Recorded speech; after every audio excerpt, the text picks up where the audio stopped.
Psalm 19 and verse 7, because this psalm gives us the ultimate light on the Scriptures. This is the greatest insight into what God thinks about this book you're holding.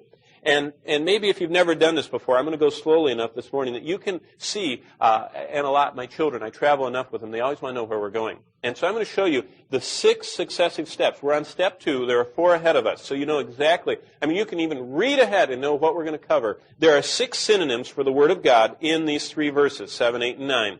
There are 12 qualities that are attached to these synonyms. Altogether, there are 18 descriptions of the Word of God in this inspired divine photograph of the power that God has put into His Word. First of all, the titles.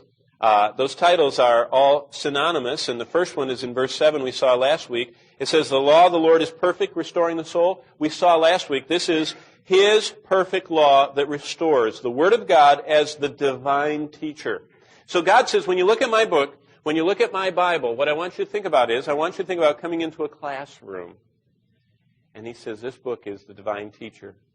The only thing is that those who know Christ get to have the author of the book be their teacher. That's a neat thing. When I went to school and had the textbook in class, written by the professor that taught the class, that was kind of neat. It was exciting to be able to ask him, now why did you write that on this page? Or how did you find that? Or where did you do this research? Or what was the background? And you could actually interact with the author of the text that we were using. Well, every morning or at noon or at night, whenever you find your private time with the Lord, you get to interact with the author. And He is for us the divine teacher. It's the total transformational truth of God in this book that He teaches to us, and when we receive His teaching, it changes us. This morning, the second part of verse 7, it says, the testimony of the Lord is sure, making wise the simple. Here we find that His sure testimony can make us wise. And here we find that God shows Himself to be the divine witness. The witness to events no one else has ever witnessed. I mean, we're going to look this morning at, God says, were you there when I laid the foundations of the earth? Our earth is 7,950 miles or so, give or take a little bit, in diameter. The core of our planet.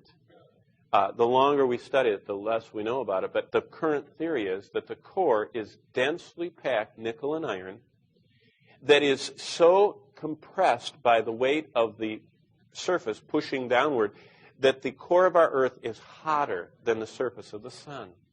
That's the most recent scientific understanding of our earth. God says, hey, were you there when I laid that thing? Were you there when I set up all of the forces that cause and govern the surface?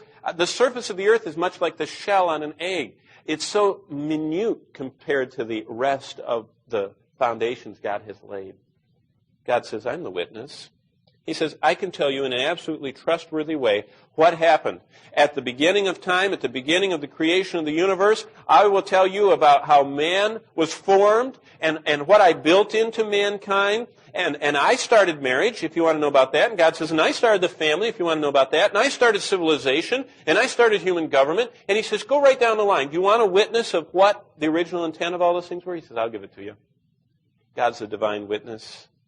And God's testimony is absolutely trustworthy, as opposed to what you might hear in a televised trial.